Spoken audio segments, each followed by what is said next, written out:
There is a truth about addiction: most people never hear a hidden key that can free you if you let it, but you'll only find it by staying to the end. Don't look away, because missing this could keep you trapped, as far more of your life is shaped by invisible battles than you realize. Addiction is not just cigarettes, alcohol, food, or late-night scrolling, but an ancient conflict within you, a war between comfort and courage, between what you want and what you truly need, between the shadow and the self.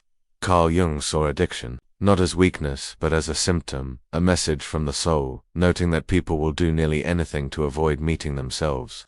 And what holds you isn't laziness or lack of will, but fear of facing your real self in the dark. Picture yourself alone at night, the world asleep, feeling that subtle pull towards something that promises relief, even though you know it won't last. So you light up, open the app, pour the drink, and slip away for a while, only to crash into shame and vow never again, while wondering why you repeat what you know will hurt. Most view cravings as enemies to be crushed, yet Jung flips the script. Every urge is a messenger, a part of you telling a truth your waking self refuses to hear. If you were whole and content, what would you need to numb or escape? Cravings speak the language of the soul's pain. Addiction isn't only chemistry or habit, it's about what's missing. Not a contest of strength, but a riddle of meaning. And this is why discipline alone fails. The real question is, what is this urge trying to say? Which part of me have I exiled? In Jungian terms, the shadow holds everything you deny, reject, or can't admit, and the more you hide it, the stronger it grows. Addiction is the shadow's favorite disguise. It looks like comfort and feeds on your silence, whispering you're not enough, you're alone, you'll never change. Every addiction is a mask for pain, and rearranging the mask never transforms you. We live in a culture of self-control. Just say no, be strong, but if that worked, you wouldn't be here. The shadow isn't defeated by force, only transformed by attention. Press a beach ball underwater and it fights back until it bursts to the surface. This is suppression. White-knuckling fails because the craving returns. The task is not to crush the urge but to understand it. So next time you feel it, pause and notice. Ask, what am I really seeking? Comfort, distraction, love? This is the beginning of self-mastery, observing the craving instead of becoming it. You might catch a story: fear, loneliness, FOMO, or a hopeless voice, but noticing creates a gap where choice appears. Most never get here because they're too busy, numb, or afraid, but your curiosity is already an act of rebellion. Jung believed every addiction is an invitation. Listen for its question: what have you refused to feel? What part needs to be heard, healed, welcomed home? Healing starts not with self-war but with peace toward your wounds and forgotten dreams. Many will loop through, fight, fail, blame, repeat, while those who stay and ask deeper questions find themselves. This isn't a miracle cure but a mirror reflecting what you've avoided.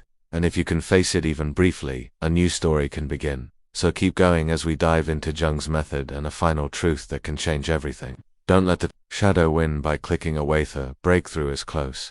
If you've made it here, you're already different. Jung called the spell of compulsion possession, when an inner force acts through you, and you feel like a stranger in your own skin, promising never again yet circling back as if pulled by an unseen tide. Epictetus said no one is free who isn't master of themselves. But Jung's genius was to show that mastery isn't rowing harder, it's reading the currents. Addiction is a ritual, a script you perform when you feel lost, overwhelmed, or alone, and every ritual holds meaning. You don't crave the cigarette, drink, or scroll without cause. There's always a trigger: stress after work, silence before sleep, the sting of comparison. So the craving arrives, not as a command but as comfort whispering, let's not feel this. What if you turned and asked, why are you here? Perhaps the urge is about an avoided feeling: loneliness, not-enoughness, an old childhood bruise. Philosophy teaches us to ask the hard questions.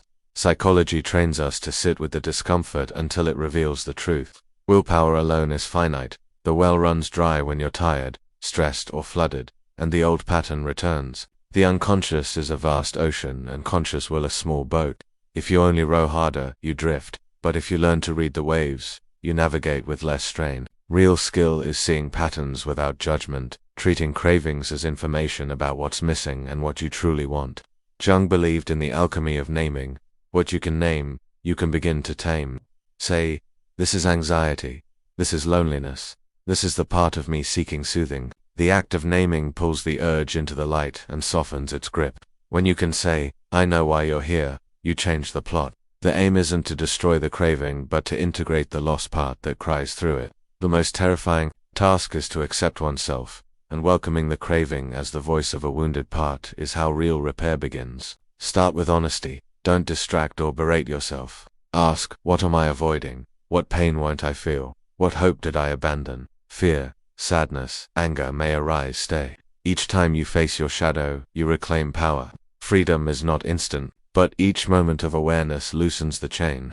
Curiosity is a win over the old script. Philosophy invites us to endure the unknown, and Jung's psychology calls for patience. Change grows from small seeds. Honest question plants one. As you stop running and listen, a wiser voice emerges. I see you, you're hurting, and you can stay. This is the birth of self-trust, and the path of individuation, becoming whole not by cutting parts off but by welcoming them. Many never know this, but by staying, you're on the uncommon path.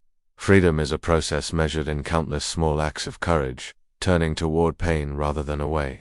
Now we reach the final turn, using the energy of craving as fuel for transformation rather than self-destruction, the alchemy Jung reserved for the brave. He saw life as turning lead into gold, not by discarding darkness, but by melting and understanding it. Each urge is a spark of energy most people waste by fighting, fleeing, numbing, or shaming, but you can use it. Every poison can become medicine. If you know the art, your craving is the raw material from which a new self can be forged. Begin by shifting your question from how do I get rid of this to what can I learn and how do I use this energy. Craving is energy signaling that something is missing or needs to move. When it rises, channel it, breathe deeply, move your body, jot an honest sentence, make something small but real. This is the difference between unconscious repetition and conscious transformation. You can't always prevent the urge, but you can choose your response. And over time that choice rewires the relationship with yourself. People who break free don't just quit. They replace one ritual with another that holds meaning. Create new rituals. If stress cues your habit, feel the ground under your feet. If you used to numb before sleep, write the one truth you avoid. If you want to run from discomfort, move toward it for 60 seconds. Name it, breathe through it, feel it fully. Small, aware rituals turn shadow into self. Individuation is the purpose integrating rejected parts. Addiction points to wounds and to a reservoir of energy. The shadow is not an enemy but a guide to your hidden potential. Each pause in the face of craving reclaims power, reshapes identity, and turns you from addict to observer, chooser, alchemist, someone who can hold pain and still act with purpose. How do you know it's working? The proof is quiet. Shame's voice softens. You hide less. You pause and choose more often. And self-trust grows one small act at a time.